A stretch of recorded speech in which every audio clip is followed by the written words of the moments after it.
ود كثير من أهل الكتاب لو يردونكم من بعد إيمانكم كفارا حسدا من عند أنفسهم من بعد ما تبين لهم الحق فاعفوا واصفحوا حتى يأتي الله بأمره إن الله على كل شيء قدير। কিতাবীদের মধ্যে অনেকেই চায় তোমরা ঈমান আনার পর আবার কাফের হয়ে যাও।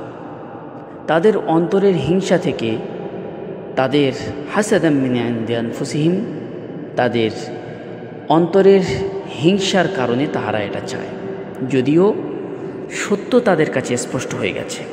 তাই তোমরা ক্ষমা করো, অপেক্ষা করো, যতক্ষণ না আল্লাহ নিজেই কোনো নির্দেশ দেন। নিশ্চয়ই আল্লাহ সব কিছুর উপর ক্ষমতাবান। এই আয়াত ইহুদি ও নাসারাদের হিংসা প্রকাশ করছে। তারা মুসলমানদের ঈমান থেকে ফিরিয়ে দিতে চেয়েছিল, কারণ সত্য জানার পরেও তাদের হিংসার কারণে তাদের অন্তর ভরে গিয়েছিল। আর ফলে সেই হিংসার কারণে তাহারা চাইতো যে মুসলমানরা ঈমান আনার পরেও মুরতাদ হয়ে যাক। কিছু ইহুদি বিশেষ করে এরকম চাইতো, আর মুসলমানদের মুরতাদ হয়ে যাওয়া অর্থাৎ দিন থেকে ফিরে যাওয়ার তামান্না করত। আল্লাহ মুসলমানদের ধৈর্য, ক্ষমা ও সংযমের নির্দেশ দিয়েছেন, যতক্ষণ না আল্লাহ তাবারক তাআলার হুকুম আসে ততক্ষণ পর্যন্ত আল্লাহ অপেক্ষা করতে বলেছেন এবং ধৈর্য ধরতে বলেছেন। সূরা বাকারার 110 নম্বর আয়াতে আল্লাহ তাবারক তাআলা বলেন, ওয়া আকিমুস সালাতা ওয়া আতুজ যাকাহ ওয়া মা তুকদ্দিমু লিআনফুসিকুম মিন খাইরিন তাজিদুহু ইনদাল্লাহ ইন্নাল্লাহা বিমা তা'মালুনা বাসীর। তোমরা নামাজ কায়েম করো ও যাকাত দাও। তোমরা নিজের জন্য যে কোনো ভালো কাজ আগে পাঠাবে তা আল্লাহর কাছে নিশ্চয়ই পাবে।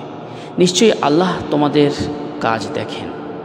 আল্লাহ তাআলা এখানে ইবাদতের মূল দুই স্তম্ভ নামাজ ও যাকাতের উপরে জোর দিয়েছেন। ভালো কাজের প্রতিদান নষ্ট কখনো হয় না।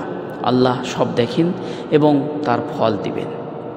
وقالوا لن يدخل الجنة إلا من كان هودا أو نصارى تلك أمانيهم قل هاتوا برهانكم إن كنتم صادقين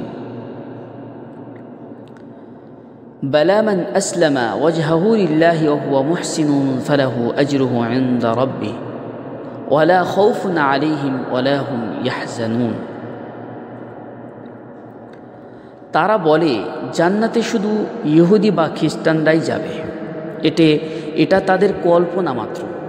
বলো, যদি সত্যবাদী হও তবে তোমাদের প্রমাণ দাও। বরং যে ব্যক্তি একান্তভাবে আল্লাহর অধীন হয়ে যায় ও সৎ কাজ করে তার প্রতিদান তার রবের কাছে আছে। তাদের কোনো ভয় বা দুঃখ থাকবে না। ইহুদি ও খ্রিস্টানরা নিজেদের জান্নাতের একমাত্র দাবিদার মনে করত। আল্লাহ তা প্রত্যাখ্যান করে বলেছেন, জান্নাত কারো জাতি বা নামের উপরে নির্ভর করে না, বরং যার ঈমান খাঁটি এবং কাজ সৎ হবে সেই আল্লাহর কাছে সফল এবং তারাই জান্নাতি হবে। তাছাড়া নিজেদের এরকম ধারণা, এই ধারণাটার উপরে যদি তোমাদের কোনো প্রমাণ থাকে সেটা পেশ করো। আর এটা বাস্তব, তাদের কাছে কোনো প্রমাণ নেই, শুধু এটা তাদের একটা কল্পনা। এটাই আল্লাহ তাবারক তাআলা এখানে তুলে ধরেছেন।